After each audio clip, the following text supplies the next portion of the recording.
Homeless black girl dances with millionaire's disabled son, and a miracle happens.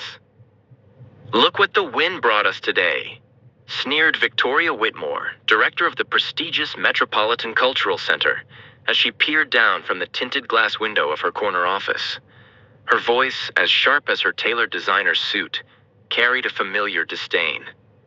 A young lady doing whatever that is, right in front of our entrance. Below, on the sunlit square at the heart of the city's most elite cultural district, a 16-year-old girl danced barefoot on the pavement, her movements fluid and full of something far more potent than technique: soul. Zara Johnson had the kind of grace that could hush a noisy street, a presence that silenced car horns and turned glances into gazes. Her dance flowed like water over stone, unbroken and defiant, each step a declaration of survival against the unforgiving rhythm of the streets. Passers-by paused, drawn in by something they couldn't quite name. Coins clinked into her worn cap. For a moment, it felt like the world saw her. She had never imagined she would be here, 16 and dancing on concrete for survival. Just 3 years ago, she had dreamed of standing beneath the chandeliers, inside the very building whose windows now glared down at her. That same building housed the prestigious Prestige Dance Academy, the place where her mother once fought for a future and was cast out before she could claim it. And now, here Zara was, uninvited and unwelcome, dancing outside glass walls that kept her talent out and let privilege in. The irony was bitter enough to burn. "Call security," Victoria snapped to her assistant without even looking up again. "This performance is scaring away our clientele. We have the elite charity event tonight.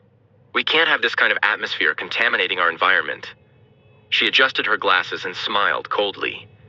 Victoria had built her career by drawing firm lines between pedigree and poverty. In her world, art wasn't about soul or talent. It was about status. And that girl outside, black, barefoot, brilliant, was a threat to everything she stood for.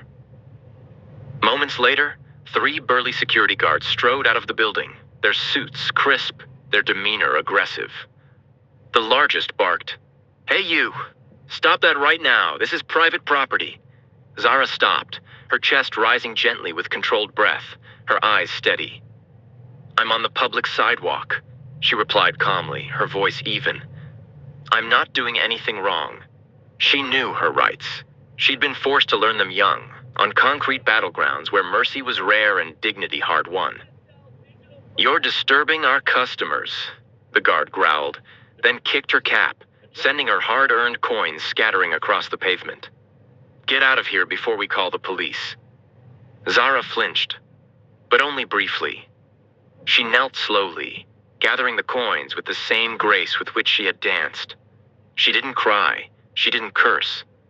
Instead, she rose, leaned in close, and whispered something that made all 3 men take a half-step back. "You'll remember me," she said, her eyes piercing through their uniforms. "One day, you'll wish you had treated me with respect." And then something unexpected happened. Across the street, a black luxury car slowed to a stop. Inside, James Patterson, a real estate magnate whose name echoed in Forbes and finance circles, was taking his 12-year-old son Marcus to another physical therapy session. Marcus had cerebral palsy and, for months, had been losing his will to fight. But now, for the first time in weeks, his voice filled the car. "Dad, stop the car," he said, his face pressed against the window. "That girl, she dances like the angels Mom used to talk about." James hit the brakes. They sat in silence, watching as Zara, dignity unshaken, gathered her scattered coins. James had lost his wife 2 years ago, and since then, Marcus had been wrapped a shell of quiet sadness that no therapist or doctor could penetrate. But here, in this moment, something stirred. The boy's hands trembled against the window pane. "Why are they being cruel to her, Dad?" he asked, his tone laced with sorrow and clarity far beyond his years. And then came a second moment, as quiet as it was powerful. As Zara turned to leave, her eyes caught Marcus's through the glass. Time seemed to slow. In that brief electric instant, a connection formed, raw, unspoken, and real. Two souls wounded not just by circumstance, but by the gaze of a world that too often looked away. He, pitied for his condition. She, judged for her skin and her poverty. But in each other's eyes, there was no pity. Only recognition. Only acceptance. Back in her office, Victoria turned from the window, self-satisfied. Problem solved, she muttered. But what she had just dismissed would soon shake the very foundations of everything she built. For the girl she humiliated was not broken. She was planning. Zara walked away without a backward glance. Her gaze was serene, but not numb. It held purpose. In her pocket, she touched a sleek cell phone, oddly advanced for someone living on the streets. Her thumb hovered over the screen. She seemed ready to make a call, but then she stopped. Not yet, she whispered. Soon. 3 days passed, but James Patterson couldn't get her out of his mind. Neither could Marcus. Every day the boy asked about the dancing girl, and every time James heard something more in his son's voice. Hope. So he followed it. "This is madness, sir," said Harrison, his assistant, as they drove through the downtown streets in search of her. "You don't even know this girl." But James knew enough. He knew what he saw in his son's face, and he knew what that dance had stirred. After hours of searching, they found her. Zara was dancing in a different square this time, her feet on the pavement, her body moving with the same spellbinding defiance. Marcus spotted her first and shouted in delight. James pulled the car over immediately. "You're the dancing girl," he said, walking toward her with Marcus in his chair. "My son hasn't stopped talking about you." Zara stopped, wary, but something in James's eyes and Marcus's beaming smile made her shoulders relax. "Your father seems nice," she said gently to Marcus. "Unlike those men in the fancy building." Marcus nodded. "They were mean to you," he said with quiet conviction. Daddy was mad about that. Then James made a proposal that startled even him. "Would you join us for dinner? Marcus would love to see you dance again. Maybe in our garden." That evening, beneath the soft lights of the Patterson estate, Zara danced again. But this time, she danced not to survive, but to share. She adapted her movements so Marcus could participate from his wheelchair, turning the moment into something sacred. James watched, stunned, as his son laughed and smiled, free, alive, unburdened. The boy who hadn't smiled in months was suddenly radiant. Later, as they sat in the quiet of the mansion's veranda, James turned to Zara. "Where did you learn to dance like that?" "My mother," she said softly. "She was a ballerina. She got a scholarship to Prestige. But when they found out she was pregnant with me, they threw her out. Victoria Whitmore made sure of it." James felt a knot tighten in his chest. "She said people like us don't get second chances," Zara continued. "My mother spent the rest of her life blaming herself for not being good enough. She died when I was 13. Her voice didn't waver, but her eyes, those unbreakable eyes, darkened with pain and purpose. Heck.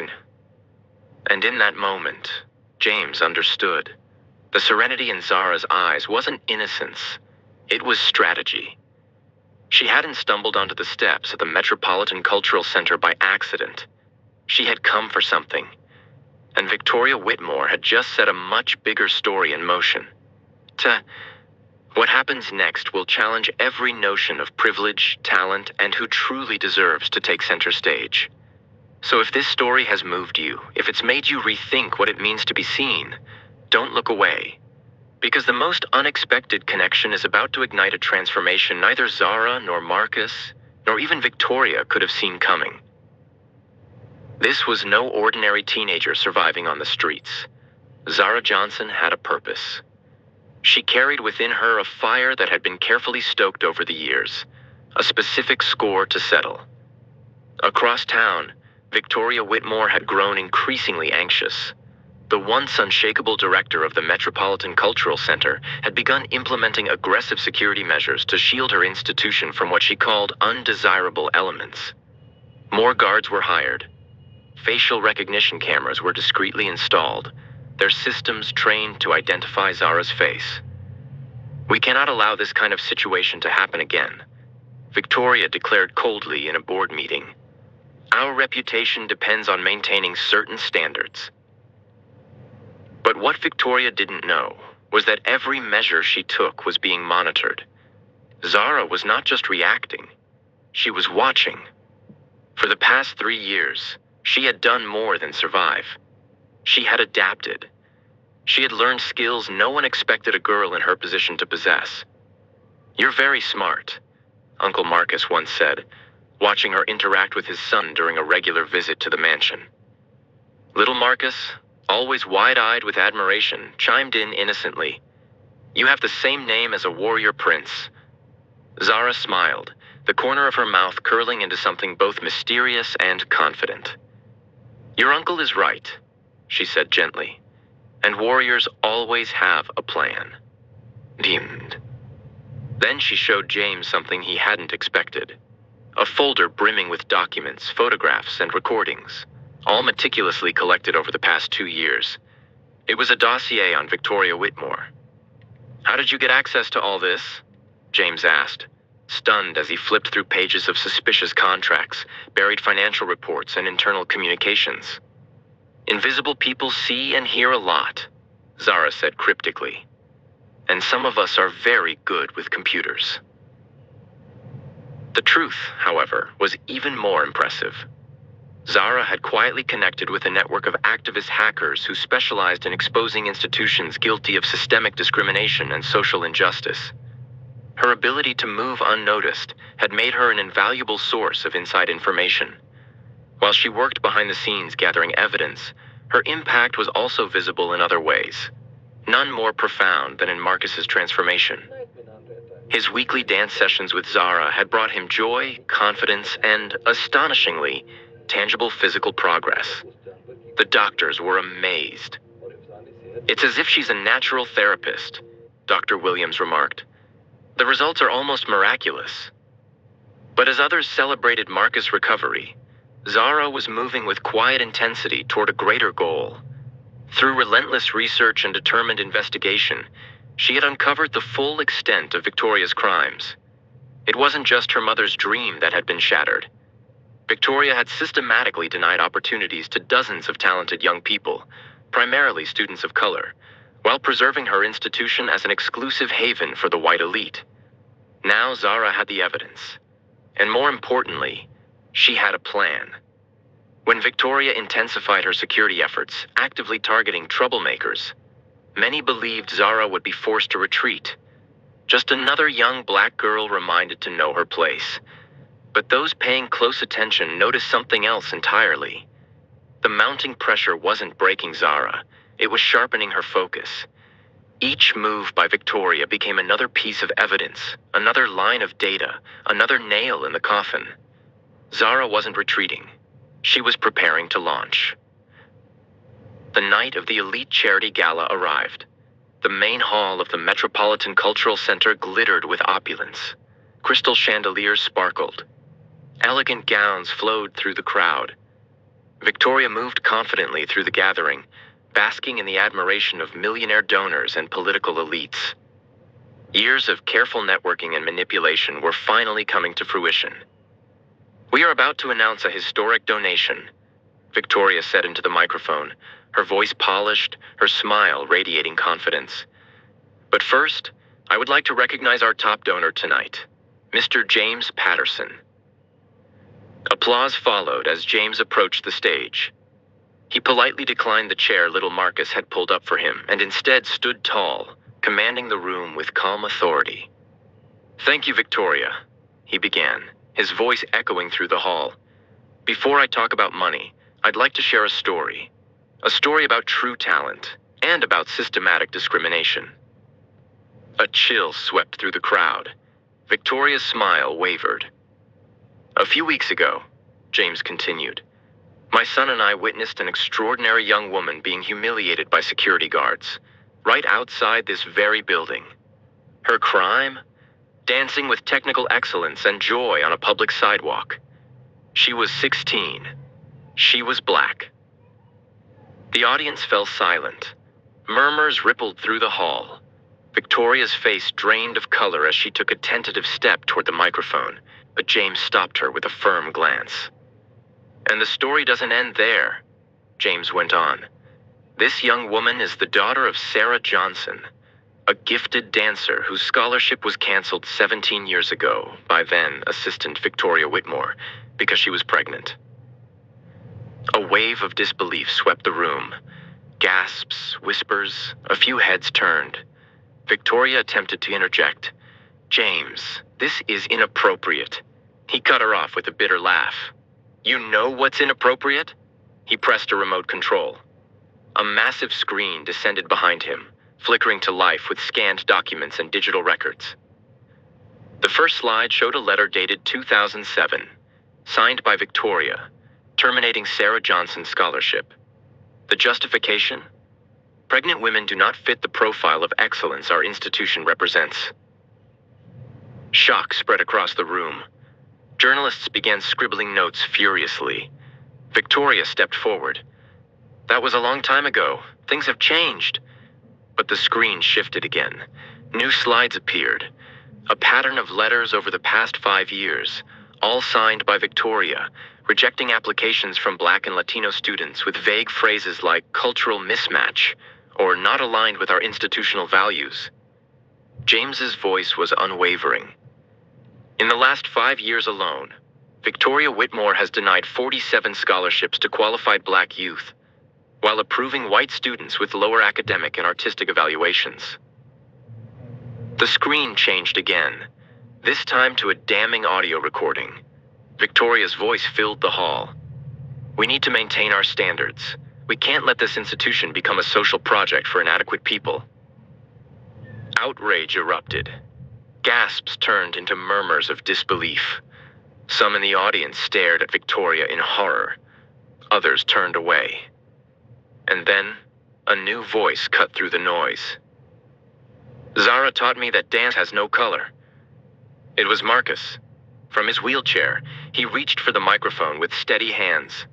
She made me walk again, he said, his voice trembling with truth. But you kicked her out because she's black.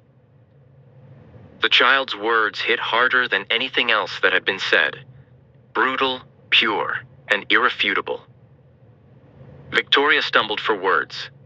Those recordings were taken out of context. I have dedicated my life to art. To keeping art away from people like us, Zara's voice interrupted, rising from the back of the hall. All eyes turned. Zara entered, radiant in an elegant dress James had arranged for her. She wasn't alone. 10 young Black and Latino men and women followed her, each one a former applicant rejected by Victoria's institution. They walked with dignity. They walked with purpose. Zara ascended the stage with quiet poise. For years, she said, you decided who was worthy of art, who was allowed to dream. You told my mother she wasn't good enough. She died believing that lie. How many others did you silence? The final revelation lit the match. The screen displayed financial documents, records showing that Victoria had embezzled over $500,000 from funds earmarked for diversity programs. She had siphoned the money into personal accounts over 5 years. And not only did you discriminate, James said, you stole from the very communities you excluded. Victoria collapsed into a nearby chair, her mask shattered. The audience, just moments ago applauding her, now stared in revulsion. Journalists ran to phones. News alerts began pinging across devices. #Victoria Whitmore racist trended worldwide in minutes. I could have sought revenge, Zara said calmly. But I chose to reveal the truth, to create real opportunity. Starting today, this center will belong to those it once rejected. James stepped forward. I am officially acquiring the Metropolitan Cultural Center, he announced. It will now be known as the Sarah Johnson Institute for Inclusive Arts, with Zara Johnson as its youngest artistic director in history. Applause erupted. Real, roaring, righteous applause. Victoria was escorted out by the very security guards who once humiliated Zara. As she was led away, her last glimpse was of Zara standing center stage, spinning into a perfect dance sequence, illuminated by stage lights and embraced by thunderous ovation. It was the image of truth, of legacy, and of poetic justice. As the lies collapsed and new light flooded in, the space transformed, like a symphony finally finding its harmony after years of discordant notes. True greatness had finally been recognized, and it had nothing to do with color, class, or privilege. It had everything to do with resilience, courage, and raw, undeniable talent. 6 months after the night that dismantled Victoria Whitmore's empire, Zara Johnson stood on the main stage of the now renamed Sarah Johnson Institute for Inclusive Arts, directing a rehearsal of 50 young dancers, students from all races, backgrounds, and income levels. Her full scholarship program had become a national beacon of inclusive excellence, drawing attention from around the world. Once more with feeling, Zara called out, her voice clear, her presence commanding. In the front row, Marcus Patterson watched with pride. No longer confined to a wheelchair, he now stood on special crutches, his progress so profound that leading medical universities had begun studying his case. His healing, emotional and physical, had become a symbol of the power of connection, inclusion, and the healing force of art. During a brief pause, he called out to her, "Zara!" She turned, smiling at the boy who had once sat silently, watching her from behind glass. "Yes, Marcus?" He grinned. "Can I join you on stage next time?" Zara nodded slowly, her voice soft and full of certainty. "You already are." "My father said you received another proposal to give international lectures," Marcus remarked with a proud smile as he adjusted his crutches, watching Zara from across the rehearsal hall. She nodded gently, her expression calm yet radiant. In just 6 months, Zara Johnson had become one of the most respected global voices in the fight against institutional racism.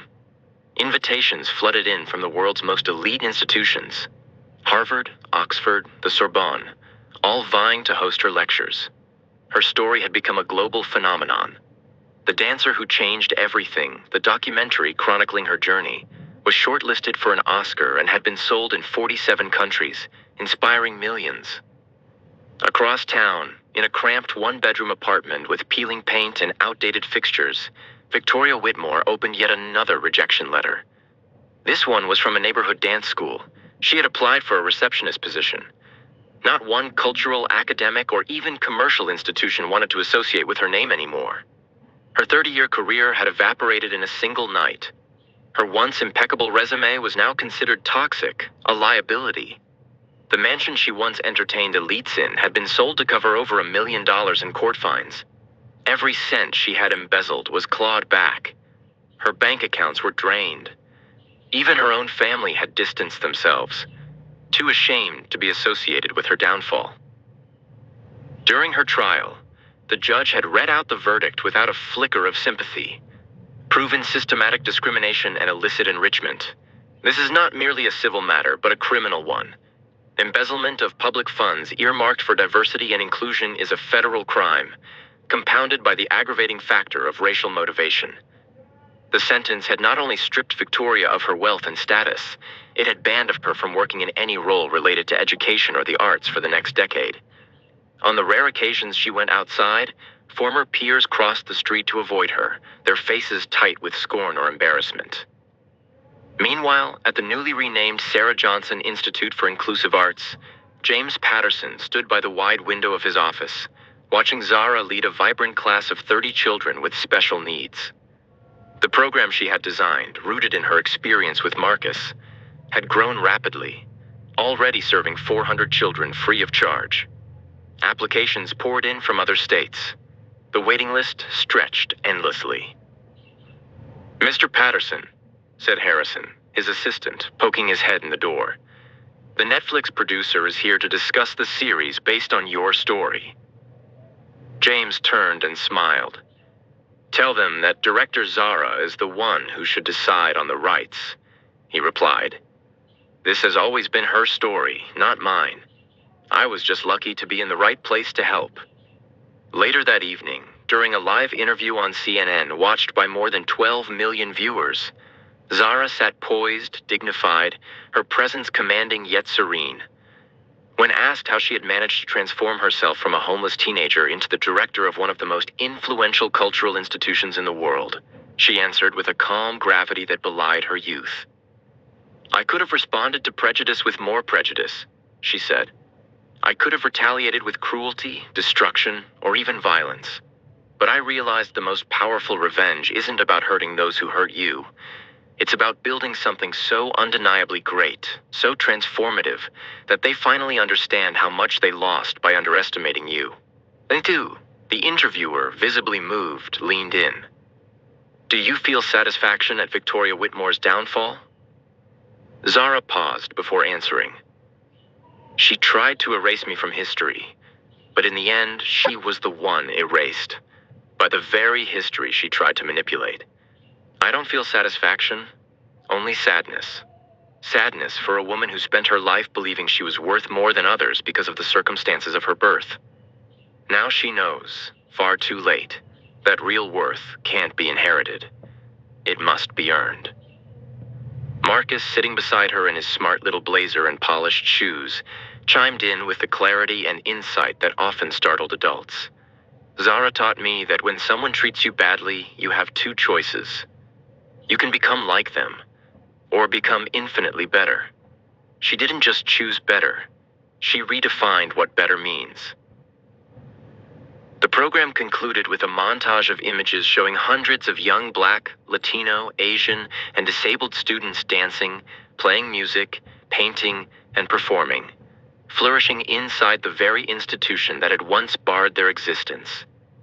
Many were now being accepted into Juilliard, the Royal Academy of Music, and other elite schools that had long been inaccessible to anyone without wealth or privilege. The final camera shot lingered on the Institute's massive new mural at its entrance. A radiant photo of Sarah Johnson mid-dance, captioned with the words, "Talent knows no color, class, or limitations. Only hearts open enough to recognize it." Back in her dark, quiet apartment, Victoria watched the interview on a scratched-up television, drinking cheap wine straight from the bottle. For a fleeting moment, she glimpsed an alternate path she could have taken, a life where she had used her influence to elevate others instead of excluding them. She could have built bridges instead of walls, but the realization came too late. Her legacy was dust. Zara, on the other hand, sat on the patio of her modest but warm new home, a house James had helped her purchase, planning the expansion of the Institute to Los Angeles, Chicago, and Atlanta. At just 17, she had taken the weight of exclusion and transformed it into radical inclusion, turned her humiliation into inspiration, and converted her pain into purpose. Tens of thousands of young lives were being altered because she refused to become bitter, and instead became legendary. Do you know what Victoria's biggest mistake was? Zara asked as she and James went over the contracts for the new branches. Marcus sat between them, listening attentively. What was it? They asked in unison, knowing her insights were never casual. She thought she knew me. She saw a homeless Black girl and thought that's all there was to see. She never imagined I could be smart enough, connected enough, and strong enough to defeat her at her own game, and still turn that victory into something that lifts up thousands of people just like me. And that was the essence of Zara's story. Her greatest act of revenge hadn't been humiliating Victoria. It was proving irrevocably that dignity, talent, and worth transcend skin color, wealth, and social background. She had taken the very institution that once spit her out and turned it into a beacon, the global symbol of democratic artistic excellence, inclusion, and justice. 3 years later, Victoria Whitmore still lived alone, working part-time in a department store, Her name met only with derision or pity. Meanwhile, Zara Johnson graced the cover of Time magazine as one of the world's 100 most influential people. The institute now operated in 12 cities and had already impacted the lives of over 10,000 young people. Her reach had become intercontinental. Victoria had tried to erase Zara Johnson from history, but it was she who had been forgotten. Zara's triumph was not merely personal. It was a generational transformation, a resounding testament to the power of character, purpose, and resilience. Because in the end, Zara had learned that the best revenge isn't vengeance. It's building something so extraordinary that even those who once tried to silence you are forced to watch in silence as the world rises to its feet to applaud you.